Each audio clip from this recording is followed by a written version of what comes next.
So I'm a software test engineer, Mm-hmm. and I have a total experience like 10 years plus in testing. I'm joining from Malaysia. Great, great, Mohammed. How about others? Quickly, couple more. Hi, this is Sandhya. I'm from Hyderabad. So I'm having a 3 years of experience in manual testing. So I want to learn as well in automation. Mm-hmm. Great. Who's Hi, next? I'm Hi, Dave. sorry. Thank you. Hi, team. Good morning, good evening. Myself, Karthikeyan. I'm totally having 13 years of experience. I am from Chennai. So I have the background of the UI automation. I just want to learn about the API and around the things. Thank you, team. Okay, great. Two more, then we'll get started. Hi, I'm Vidya. So I'm joining from New Zealand. So I have 10 plus years of experience in functional testing. So I'm looking forward to attend the section. Thank you. Great, great. New Zealand, good country. Hi, this is Hi, Satyendra. everyone. Go on. Sorry. Go ahead. Yeah, hi, this is Satyendra, and I'm from New Delhi. And I have around 8 years of experience into recruitment and a business analyst. And I want to learn automation so that I can just switch to automation. Okay, great. So since you're into recruitment, you know how to find jobs easily. Yeah, totally. Great. Hi, Others? this is Sindhu. Yeah, hi, this is Sindhu. Totally, I have experience of 13 years in automation, Selenium, Leap work, and everything, but not through API testing. I would like to learn that. I'm from Hyderabad.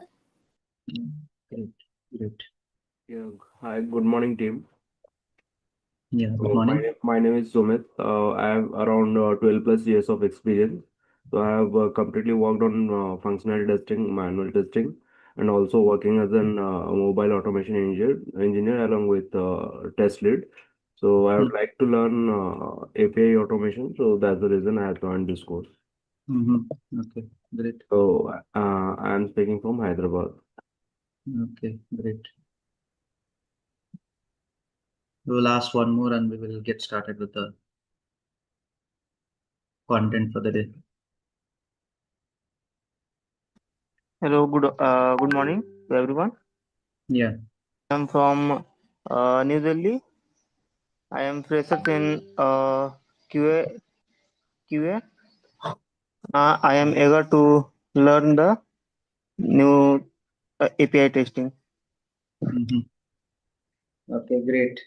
So let's try to understand our first question for the day. Why automation testing is important? I'm not asking about what is automation testing. Why automation testing is important in the current era? Can anyone tell me? So that manual work can be automated. One after the other, please. Yeah, go ahead. Less effort and accuracy. Not that 100% accuracy we are getting, but we can give at least. And we can less the efforts of manual testing when you are compared to the automation. Repeated same test for manual test, we can do automation and the regressions. Okay.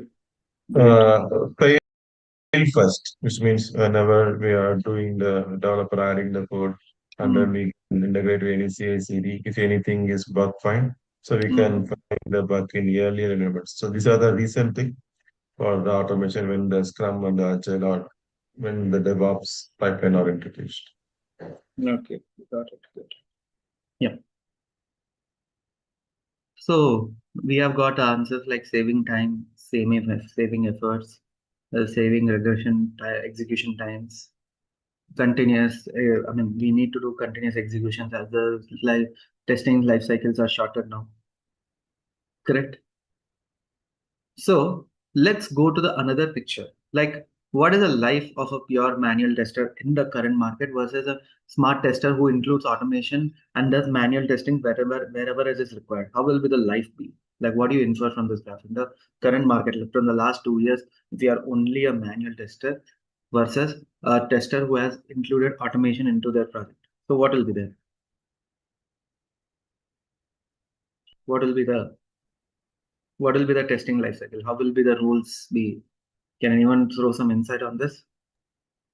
Yes, for manual testing, we can means in the UI we can check manually the whether the application is working as expected or not. But it will take some time and efforts also. So when the releases happens on tomorrow, so when the bugs fixing by today itself, so it is so much of effort we need to do actually. So for the automation, when we are giving the means in the data table sheets, keywords and everything will be ready. So we can in the 1 minute or 2 minutes, we can run the execution, and if it is expected or not, we can know at least by 1 or 2 minutes instead of wasting the time. Okay, nice. Yeah. Anyone else? So current testing effort is we need to check a lot of coverage. Like apart functional testing, we need to do the performance, accessibility, and then visual oriented. So if we automated the functional area, so we can also extend our automation coverage on the other aspects. So in order to give the quality product, because currently we are doing the everything is an end-to-end thing. So we need to Yes. increase our coverage.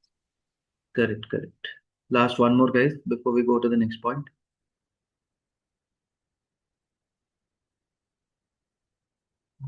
Right or wrong is secondary, guys, but active participation is something I'm expecting from this group. So please, others.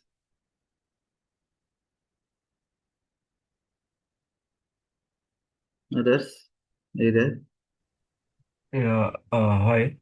So actually to reduce the repetitive task, which a manual tester used to do, and to also like to detect early issues in the testing life cycle. Okay. So that's the thing. So I'll echo with all your points, and I'll also say, apart from all this, we are also missing one more thing: work-life balance. So with the help, if you have built automation scripts prior, and if it is robust, if you make a robust automation framework, it will do the work for you whenever you're sleeping or whenever you're going for a tea, coffee, or you want to go for a long break for 2 hours or come back and sit and see what is the final execution report. You can also do all these things, guys. I mean, that's one way of doing smart work. And also, there's a lot of end-to-end testing that is required in the current market. See, as Mr. Karthikeyan echoed it, the same thoughts I will also echo it. Like we have to do performance testing, we have to do accessibility testing. Now, every testing is gaining traction. Every testing is gaining importance. Not like the days back in 3-4 years where manual and automation was sufficient. Now, every kind of testing is important, and everyone should do all kinds of things. That's the thing now. We are not restricted to the only automation or manual. We have to do all sorts of testing as a team to ensure that our application is working properly or not. Now, what are the advantages of automation testing? Reliability. They perform precisely the same set of operations each time they are run, thereby eliminating human error. So if I ask you to say like make payments for thousand different accounts, make payment for this particular account for 1,000 times, it will precisely perform the same operation each and every time they run, eliminating human error. Repeatability, enabling the capability to test how the software reacts under repeated execution. Like the same scenario, like if I make 1,000 payments to the application, how the software is reacting.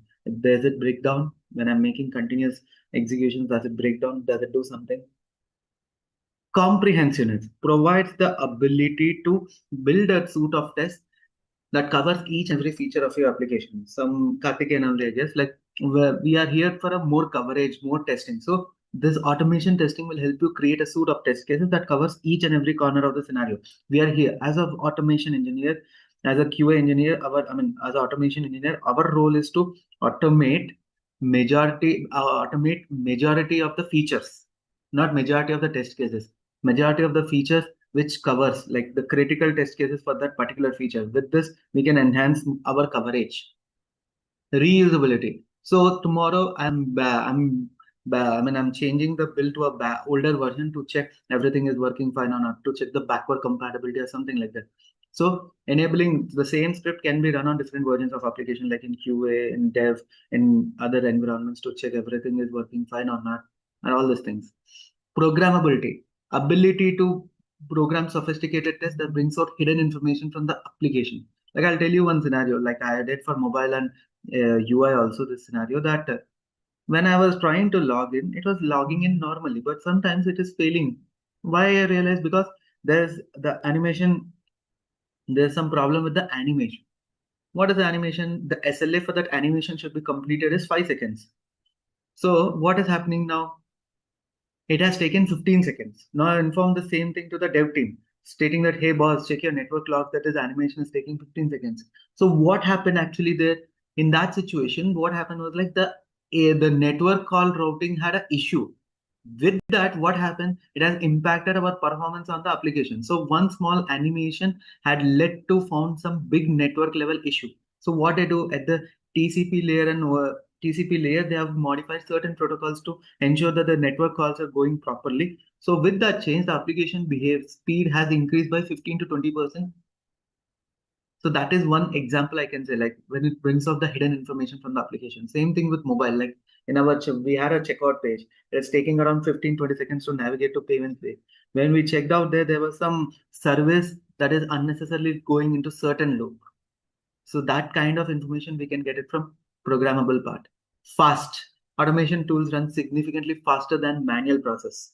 So you never ever like this. It runs like a flash. The moment we have a cup of coffee and come back, sometimes you will see that it will finish execution of 10 test cases, 15 test cases, like that. Cost reduction, the result of better quality software, ability to run more tests in less time with reduced team size. This is something that attracts any company CEO or something like that. See this point: better quality software, ability to run more tests in less time with reduced team size. This is what is an attracting point for every project manager, every CEO or CTO. Got it? Clear? So ultimately, if you're running more test cases in less time with reduced team size, what will be the output here? That means cost reduction. So ultimately, I'll say get some profits here. Clear?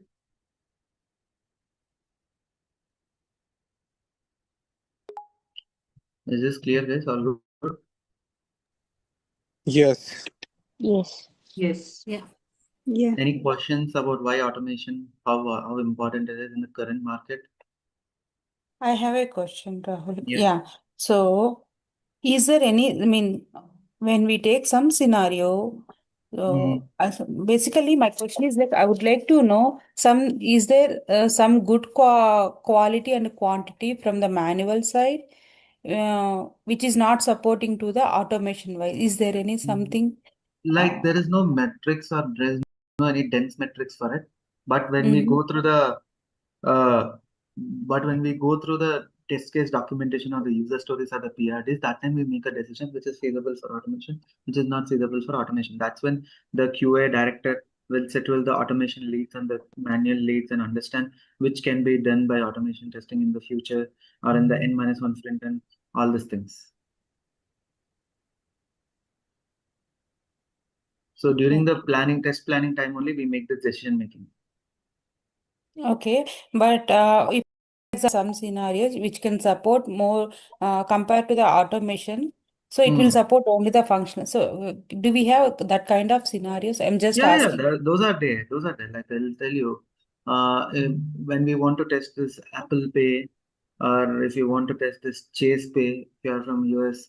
So when we wanted to test this, sometimes automation might break down. So in that case, we check this manually because there's something called as localization testing. Because Apple Pay for my application does not work in India, it works in Dubai. So that time we will see to do manual testing and all those things. Certain areas, like if you ask me captchas, like if you ask me image processing, like I want to check for this particular product, this image is coming or not, or for this, when you go for on a highway, this image is there, whether it has captured the right image or not, something like that. Because these OCR systems are not yet mature. Sorry? Not from my end. Yeah. So these are certain scenarios which you can do. I'm not saying that 100% automation is possible, but at least automate the repetitive tasks. or the complex systems which can be automatable, so that you will save time and you can be more creative as a tester. Because as a QA in the current market, we have to do performance testing, we have to do load testing, we have to do we have to check the application from all routes and corners, and the time is very less for us. True. So another question. So for this course, like we seen there is a AI related. So do Like we last have? I'll discuss. Now I'm Okay, discussing only about automation. During the sure. course plan, I will discuss. So speed, well, as I've told you, speed. It requires repetitive execution of test cases, while regression testing and executing the test cases is manually is time consuming. Only manually executing the whole end-to-end suite is time consuming. So automation testing drastically reduces the testing time. Effective test management. Like for suppose, I have a similar product, like I've built a robust framework for one of the products. Now another client has come with the same product requirement. I need not prepare the scripts from the scratch. I can reuse the same script, understand what are the changes, and I can rework on the old script. That way, if you have a robust automation framework in picture, then that way I can migrate it to different frameworks. And a wider test coverage. Scope to create a large number of complex automated tests along with their execution repeatedly over a period of time. That means what? If you automate a large number of complex test cases as part of a QA, then it gives a bandwidth for manual team to create more scenarios, find more edge scenarios, find more issues, more bugs like that. Accuracy, greater precision and lower errors than manual testing. So what is happening? If I ask you to do the regression testing for 2 times, 3 times, you will be interested. If I ask you to do for the 10th time, you will obviously be under the self-assumption, this is working, that is working. So in order to avoid such things, we bring in automation testing so that it does precisely the same set of operations. Resource optimization. This part is very interesting. Like suppose in my, I get a nightly build. I cannot sit every day night and test my smoke rate.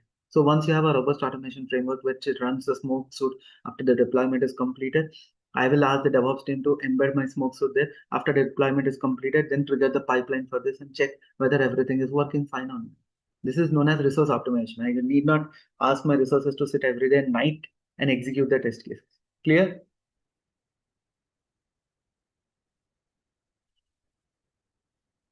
Great. Yes.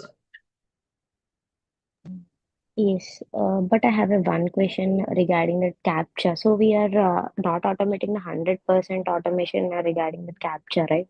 Not with capture, with respect to the whole application. Okay. Capture is one of the scenarios which we are not automating it. And if you automate also, you must have to study the SOP. Like most of the people have to work with the project management team or the business team to understand the SOP, because there will be a rule sometimes. Like I had my personal experience with automating capture, that I didn't study the SOP and I automated capture. Like luckily I got some OCR tool and I started automating the capture. What happened? The same automation script, I pushed it to production just for a read-only smoke. So what happened? It has automated the capture. Like it has started capturing the things and it has automated the capture. Now what happened? Now the client has really bursted on us, because as per the SOP, you're not supposed to automate capture. If you're automating it, that means your capture algorithm is really bad. So that kind of a thing we got it. We got a very big issue when we are automating the Yeah. capture. So that's why So, I'm asking. I'm cross-checking capture. I'm not hearing I about that. mean, it depends on SOW. Study the SOW and then take a decision. In my Okay. experience, I always ask for the SOW. Whenever I want to automate, I ask for the PRDs and the statement of work from the business people so that I can understand what is the scope. Not many people will say that read the SOW, but my experience says that read the SOW while you're automating it, because there are certain areas which they say that you should not automate. If you're automating it, that means my bots can access the application like that. There'll be certain things. So Uh, always sit uh, with your business team and get your SOWs. Other than that capture, any other things we are not automating the 100%. OTP validation in production. Okay. OTP in UAT and production. They link it with some external third-party service vendor, right? So you have to Yeah. access the third-party service logs. Yeah. Okay. So all these things are there. See, automate what is repetitive, what is complex, so that it will save your time. That's it. So based on the global understanding, these numbers are something that is generic. There is nothing to point out to anyone. Like if you want to do a full regression suite with only manual testing, it will take 160 man hours on a general. When I say regression testing, it's not only about executing. We have to provide the evidences of what happened in that suit, whether it is working properly or not, and all those things. Whereas with automation testing, once everything is robust, it will take 16 man-hours to finish the regression suite of 1,000 test cases. How it will finish? In automation testing, we don't execute sequentially. We run 5 test cases at a time, 6 test cases at a time, like that. Clear? Now partial regression testing. Now, if you want to do a partial regression testing of 250 test cases, what will happen? So it will take 40 man-hours to actual regression of 250 test cases. Whereas with automation testing, it will take 4 man-hours. Same thing for sanity, same thing for smoke. These efforts are on a generic basis. Of course, it varies from company to company, project to project, but these are also generic numbers.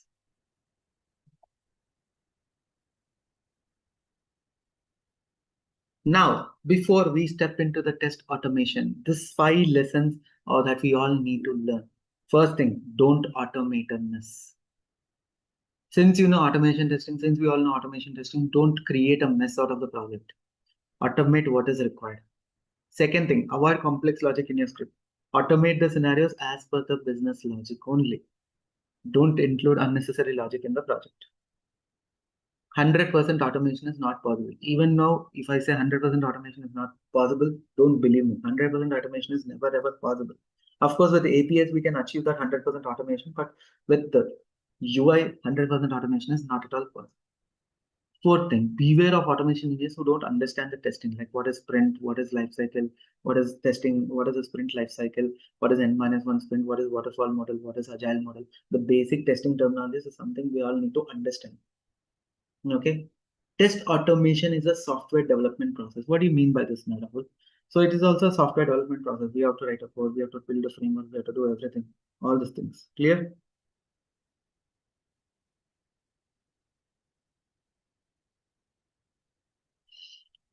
So is this clear, everyone? What are the 5 important lessons that we need to keep? Yes. So if you need to keep these 5 points in your head. Clear?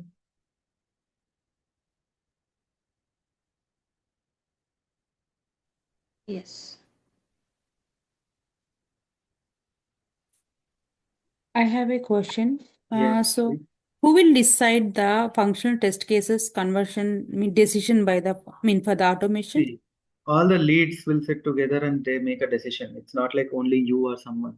There are different ways of working in a company. Like suppose one company will be like, okay, I'll leave it to the resources who has prepared the test cases. They can make a decision of which can be automated. If they are skilled enough automation engineers, they will only take a decision. Or else the QA director will sit with the automation lead and the manual lead, and they'll say like, hey, automation team, you check the feasibility of which can be automated and you let me know. So there are 2 ways to look at it. And nowadays they don't have any separate automation and manual team now. Most of the companies are migrating. So in the same team only, same person only will do manual and automation now.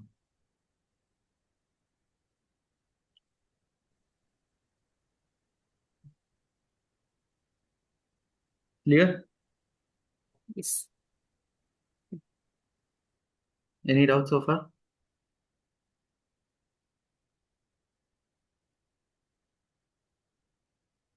And there is also one more notion that happens in the market, not right now, but 2 years back, they say, why do I need to spend time on automation testing? Manual testing is taking less time. Correct. Till what? Till the initial phases of the build.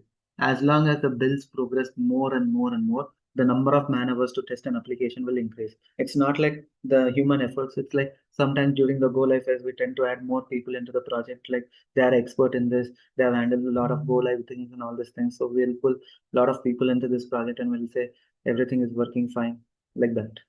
Clear? Whereas automation testing takes slightly higher efforts than regular at the initial stage. But once it is stabilized, it will take the same number of man hours to execute it. Nowadays, people are not saying like this now. But if you go back to 2, 3 years, like during the COVID days, some people used to say like, okay, manual testing is important. Why do we need automation testing? It is taking a lot of time to automate. So we used to hear all these things. Nowadays, no one will say like this. Even the big MNCs is also migrating to automation testing nowadays, is what I heard.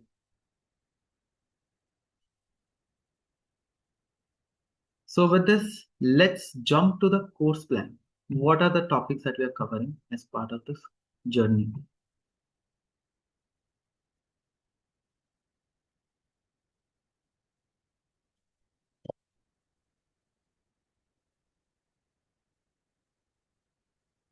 Give me a moment, guys, please.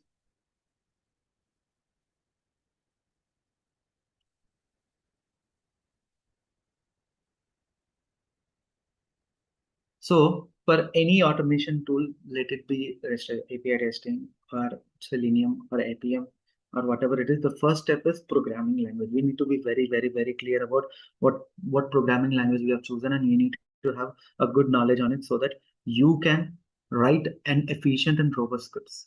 For that, we will start with the core Java basics, like what is variable declaration, string functions, string builder, string buffer, conditional statements, the looping statements, while, do, while, for each, constructors and method chaining, what is encapsulation, mutable and immutable classes, method declaration, switch, enums, all these things. Then we will go to the next point, that is arrays and collections. Arrays and collections are like bread and butter for all of us. Let it be any kind of a testing, any kind of coding you do. Even a developer also needs to have a great knowledge on arrays and collections like 1D array, 2D arrays, array list, hash set, hash map, tree map, DQ, sequence collection, queues, and more. Clear? Then inheritance and interfaces. So what is this inheritance? What is this super keyword, method overriding, abstraction concepts, interfaces, top-down approach, use of super keyword? How do we mix constructors with inheritance and interfaces? And what are the different types of inheritance and different types of interfaces also? How do we do with it?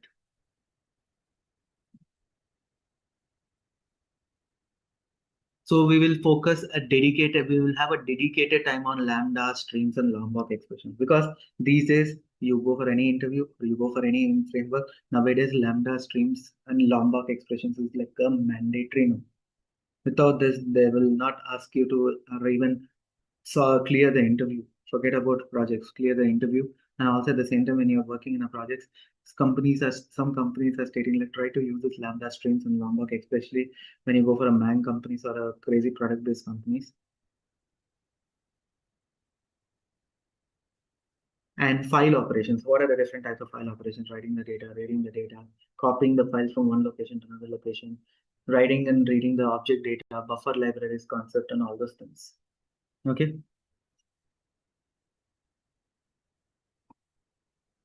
Then we will be having a detailed understanding of exception handling, try catch block, purpose of finally block, multiple catch blocks with one try block, checked versus unchecked exceptions, handling the errors at the runtime, ducking and rethrowing an exception, custom exception classes, all these things we will see.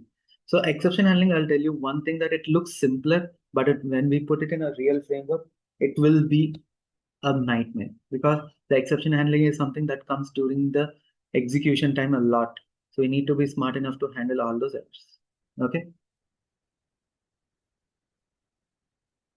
Then we go for generic concept. What is wildcard, upper bound, lower bound? Because these days, if you say that you know collections perfectly, then they'll ask you questions on generics. What is this generics? What is this concept? What you're doing actually? Clear? I So have this a is, question, sir. So regarding the hello, can you hear yeah, me? tell me. Yeah, so my question is that how much time are we going to spend on in terms of weeks for I the mean, core see, Java? I'll tell you, we are a weekday batch, so definitely it'll take 5 to 6 weeks for core Java itself only, because core Java expectations are growing day by day, and we have to keep up with the market.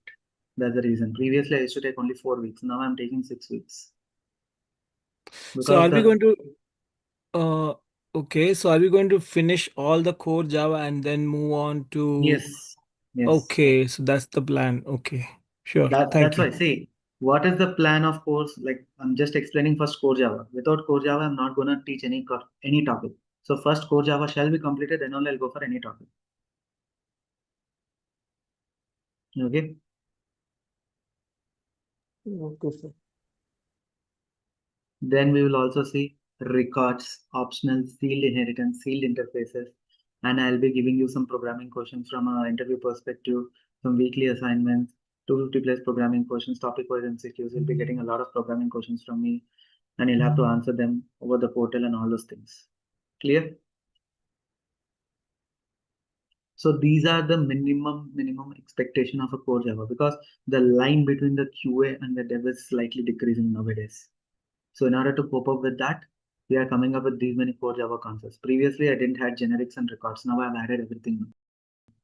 And there is something called as annotations. Luckily, they're not asking much questions on annotations right now. I'm not putting that, else I would have even discussed annotations. Clear? Any doubts with respect to core Java?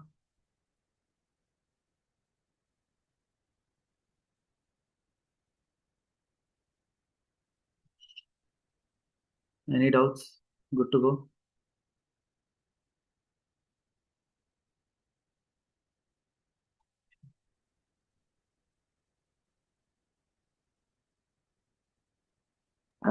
Just you have mentioned about the inheritance, right? So, remaining we have, right, OOPS concept, encapsulation, everything. Yes, it is there. It is there as part of the core first topic, like constructors, encapsulation we have there, no? Abstraction is part of inheritance. Yes, I'm not saying only just constructor, I'm saying, so that's what I'm asking this question. You have not seen? No, I'm not saying inheritance and interfaces. Can you check? I'm not saying. OOPS concepts. We don't put OOPS concepts separately. We put it like this: inheritance and interfaces. You see abstraction, you see inheritance, you see interfaces. There is encapsulation and abstraction. Abstraction I've shown you, right? See this abstraction concepts? This comes under a part of inheritance only. That's the reason. Oh. Polymorphism. Polymorphism is part of methods. Of overloading. Yes. Yeah. Polymorphism is part of methods. Here we have constructors. Encapsulation is all there, but if you want, I'll add it right away.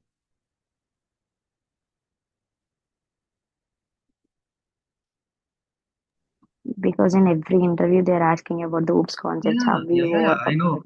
I'm also an interviewer. I also take a lot of interviews. Actually, I'm from manual testing. I'm not about that much familiar about it. Yeah, now it's okay. Method concepts includes everything. Overloading, types of methods and all. Now encapsulation. See, constructors has emerged on the concept of encapsulation. Nowadays they're not asking straightforward OOPS concept. They're asking you the origination of how the constructors came, how the thought of constructors came out. How you have built in the framework by using. Not in the framework, like from a native perspective, they're asking questions. Native means from a Java team, how they are thinking, like why this constructors has come and all those things. Yeah, thank you. Don't worry, we are covering all the OOPS concepts. Okay. It's difficult to put it in one box, that's the reason, but it's okay. I'll set it right now. Okay. Yeah, thank you, Rahul. So let's go to the next one. That is API testing, which is the most important thing of the hour. Okay. So what we are doing now, let's understand what is API testing, the client server architecture. Why do we need API testing?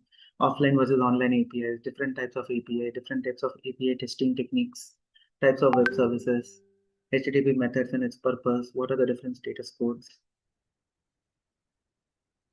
Then we go for Postman tool and why, what is the installation of Postman tool and the walkthrough of the Postman tool, Postman workspace, Postman collections, Postman monitors, performing API requests for different HTTP methods, importing collections from Swagger. What are the different types of variables in Postman? Then we'll see advanced Postman collections, like what is curl and its purpose, what is JavaScript concepts, what are the different JavaScript coding you have to learn for Postman. I will also teach you the JavaScript part for Postman, because many people say that when I want to write the test cases, you don't need much of JavaScript, but if you want to really excel in Postman automation testing, you need to have some good amount of JavaScript. That's where to picture scripting test cases using pre and post script tab, parsing the JSON and XML data, chai.js assertions, running the collections manually and also using Postman CLI, installation of Newman library, generating different kinds of Newman reports, JSON schema validator, request chaining. How do we do data-driven testing using CSV JSON? How do we integrate Postman collections with Jenkins and Docker?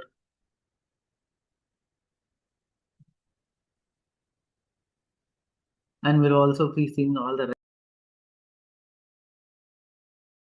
non-BDD approach, performing different HTTP methods. How do we pass the request payload using JSON payload, external file, POJO, serialization and deserialization is super important nowadays. Multi-part request, MCREST validations, request and response logging and filters, all these things. Clear?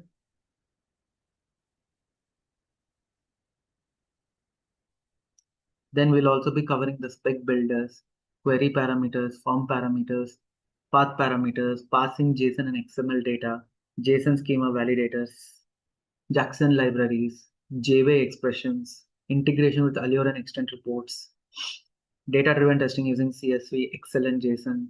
What are the different types of authentication that we are going to cover, like basic, bearer, digest, and if possible, I will also show you OAuth2 with Jira or something like that. Yes, that's also a great scenario to showcase.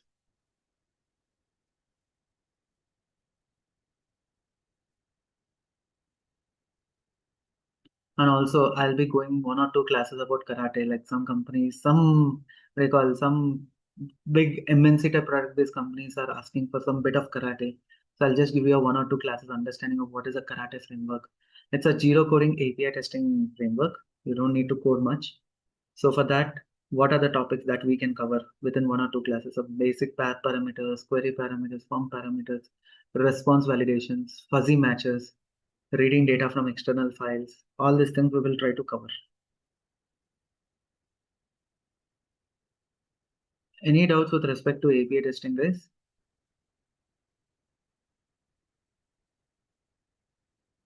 What is the total duration of this course?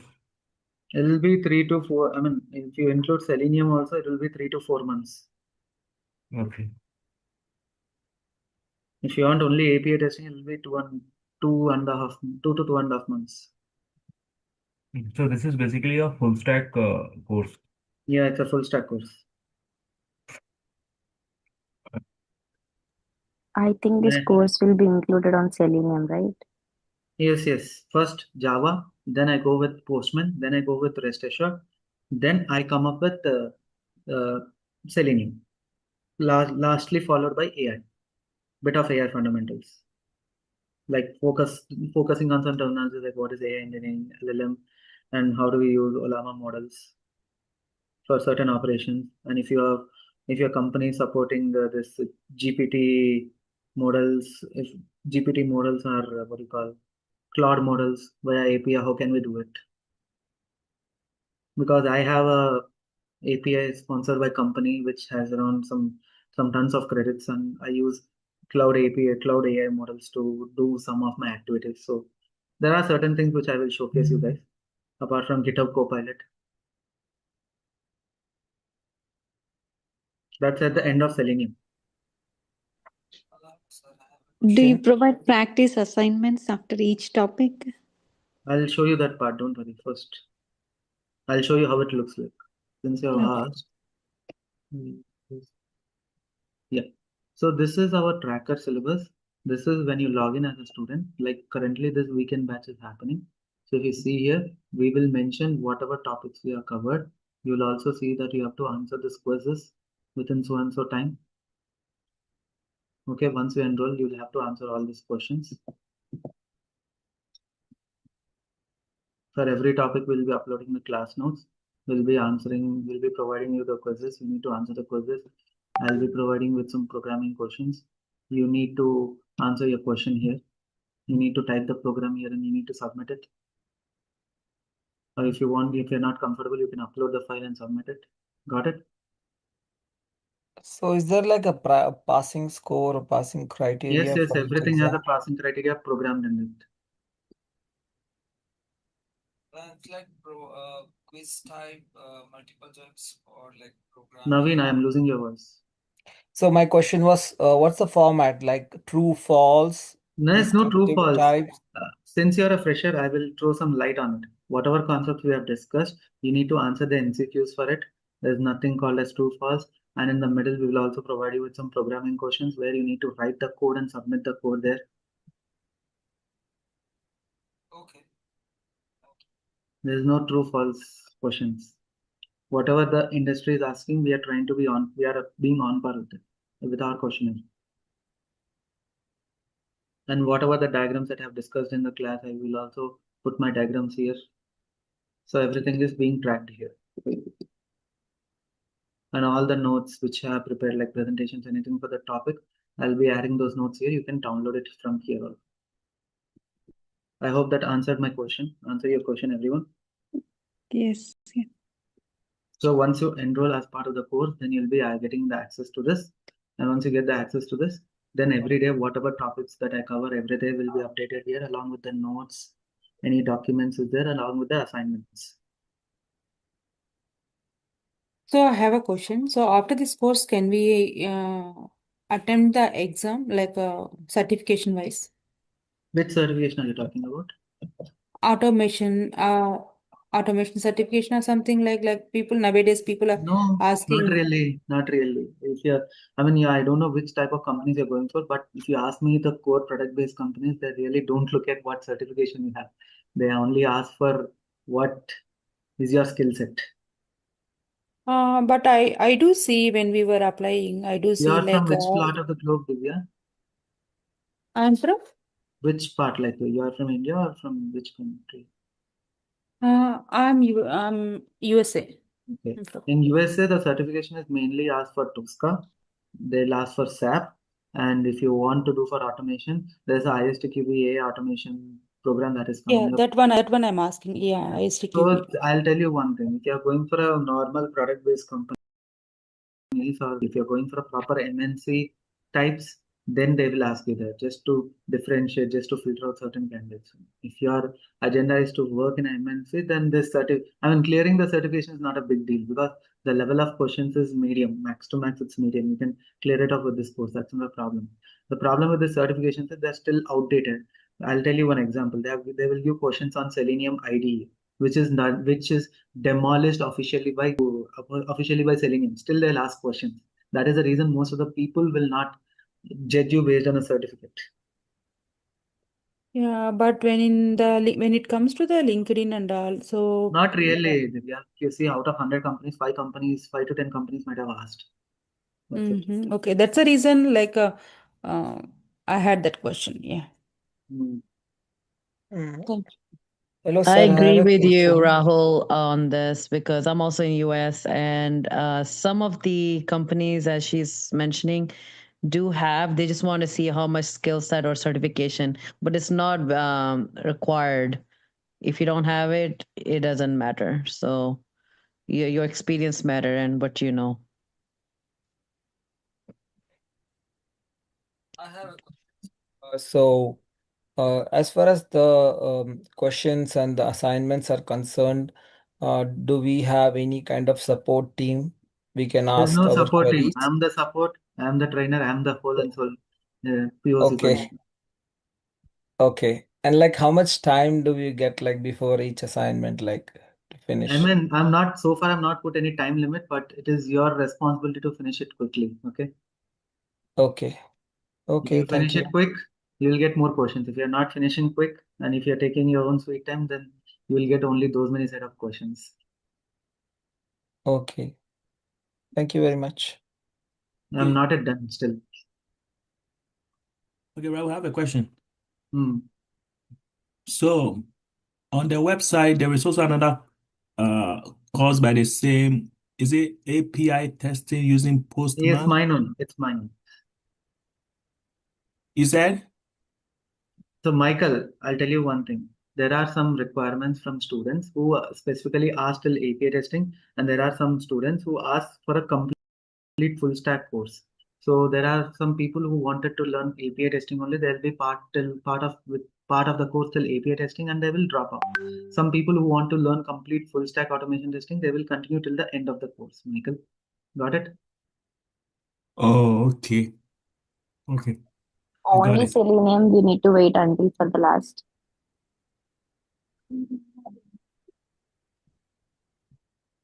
Then, apart from this, I'll also be covering an extensive coverage of Git concepts. What is Git? How the version control system has started? What is the difference between Git and GitHub? Flowchart of Git. What are the different tools that support Git apart from GitHub? We will be seeing the different Git commands that we use on a regular basis. We will also seeing how to use different Git actions via IntelliJ.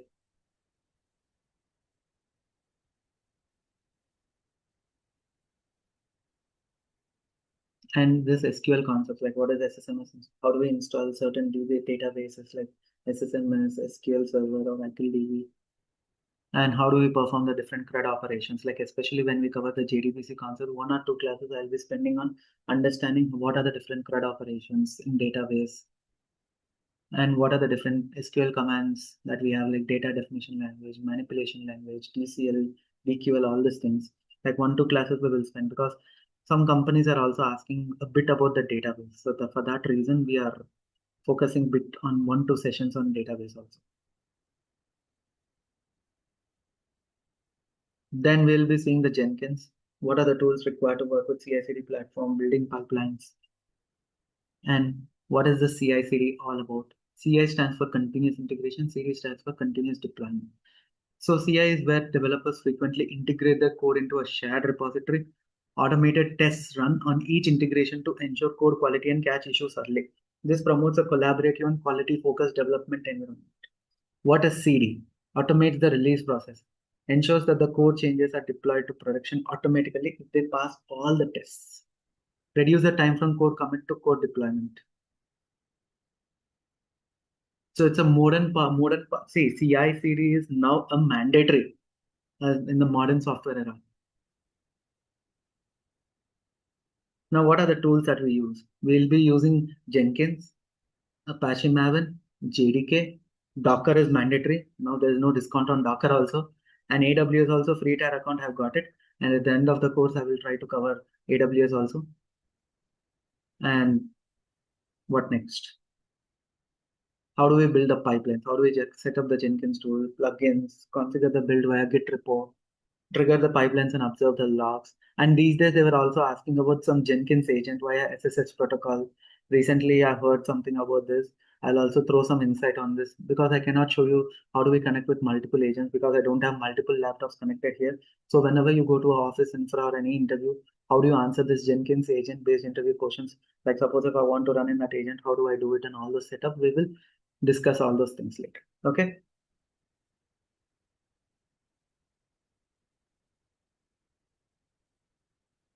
Then we'll be discussing a bit on JDBC. What is JDBC? How do we integrate our code with the database, and how do we perform the required DB operations like updating the query, fetching the data from the query, and all those things. This will be covered as part of rest assured. Like once the rest assured concepts are completed, when we start designing the framework, then I'll go into the database part and I'll help you understand how do we track the details into the database, how do I fetch the data from the database, and all those things.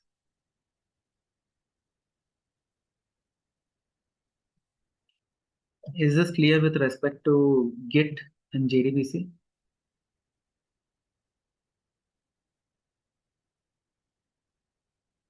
Yes. So Git is super important, guys, nowadays, because no matter how much ever code you write, if you are not managing things by yourself, then it will be a problem. So Git, it's not like you need to use some GUI to manage your Git code. You need to use your, you need to use the commands perfectly, not like using GitHub Desktop or IntelliJ to manage the code. You need to be smart enough in using the commands, because commands are something that is ultimate. Now, let's go to the next topic, that is Selenium. So what are the different concepts of Selenium that we are covering? Project setup. What is Maven? Adding dependencies to the Maven project. Advantages of Maven. I'll give you a complete history of what is Maven, why are we going the Maven, what is a build tool, all these things. Because nowadays we see in the interview, now they're not asking what is Maven, they're asking what is a build tool, and among that which you feel which is the best. Got it? Then we go for a Selenium architecture.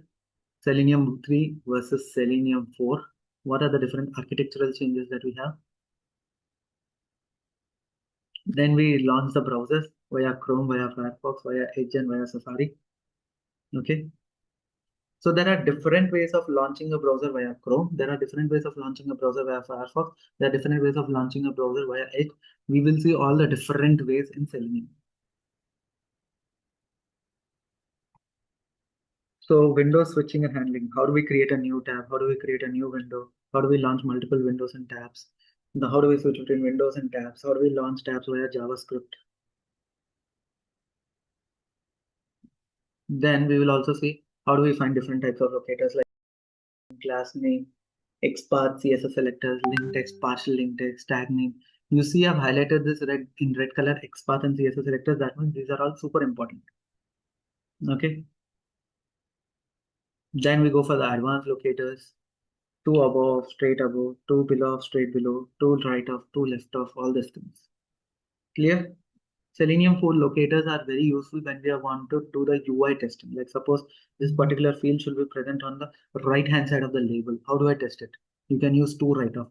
If a particular date picker should be present on the left hand side of this, so you can say 2 left of, 2 above, straight below. If you want to really check the UI of the page, like sometimes the management will be like, can you try automating the UI of the page? Can you check if it's right to this or left to this or something like that?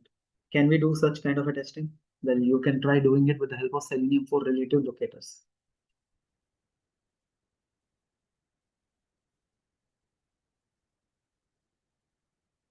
So what are the different kinds of browser actions that we have? Click, send keys via card.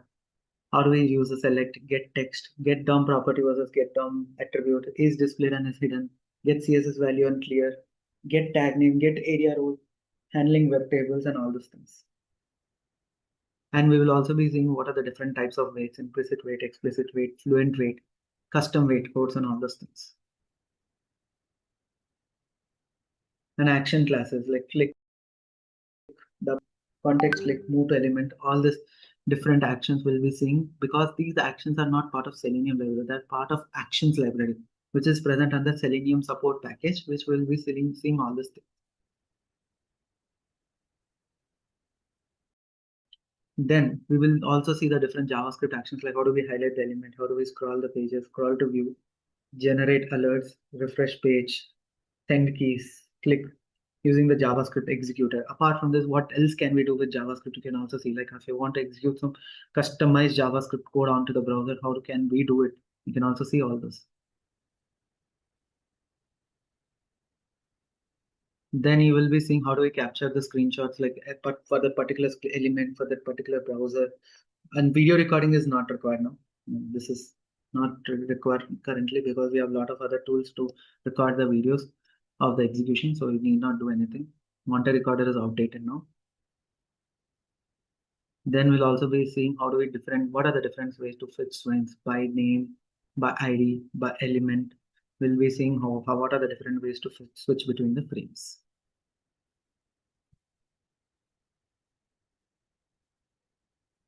Then we'll also see the additional topics like shadow frames, upload and download of files, Chrome options, desired capabilities, how do we kill existing browsers via command line, handling sliders and handling browser related pop-ups, browser authentication via URL has authentication level. What is this browser authentication? Like sometimes you'll be getting a pop-up where you need to enter the username and password. So in such situations, what we need to do, we have to use browser authentication like via hash authentication library. We will be seeing all these things. These are all part of Selenium 4. Selenium 3 doesn't have this via hash authentication library. It's part of Selenium 4.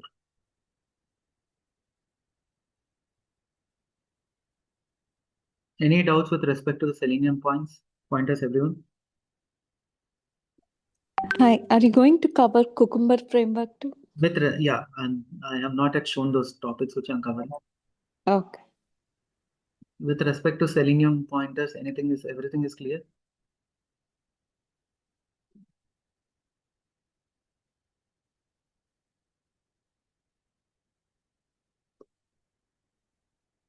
So classes won't happen this quickly, guys. For your information, classes won't happen this fast and quickly. Since we are covering the syllabus, since this is an introductory session, that is why some people might feel too much overspaced. So classes will be very slow, very neat and clear. You will not have the classes like this manner. Everything is in a structured, very detailed manner, very organized manner. Only since this is the introductory session, you might feel that the class is going a bit quickly. Then first we will start with the test-ng concept. How do we write the test cases, annotations in test-ng, and the sequence of execution, dependency between the methods, parameterization, test-ng attributes, event firing decorators, parallel testing, and grouping of test cases. And we'll be seeing the data provider. How do we use data provider via Excel, CSV, JSON? We will also cover in the rest assured, and we will also see here how can we use this.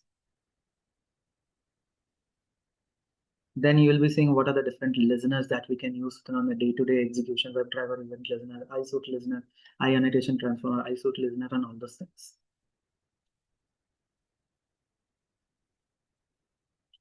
Cucumber. What are the different topics we are covering in Cucumber? Feature files, scenario outline, data tables, prepare union based on the tags, parallel testing, examples, Pico container, Cucumber annotations, hook class, background, step definition. Cucumber with JUnit, I'll just give a brief understanding of how to use JUnit with Cucumber. Like hardly half a class it takes for you to understand what is what. But our core focus of the course will be on test-ng. Always remember, Cucumber with test-ng is something that gives you much more flexibility and much more reliability.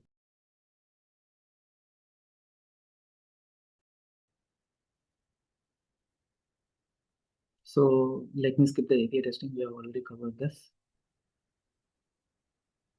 So we'll also be seeing an in-detail understanding of how do we handle the Excel operations, how do we write the data, update the data, reading the data, using Excel operations via data provider, and all those things. Okay.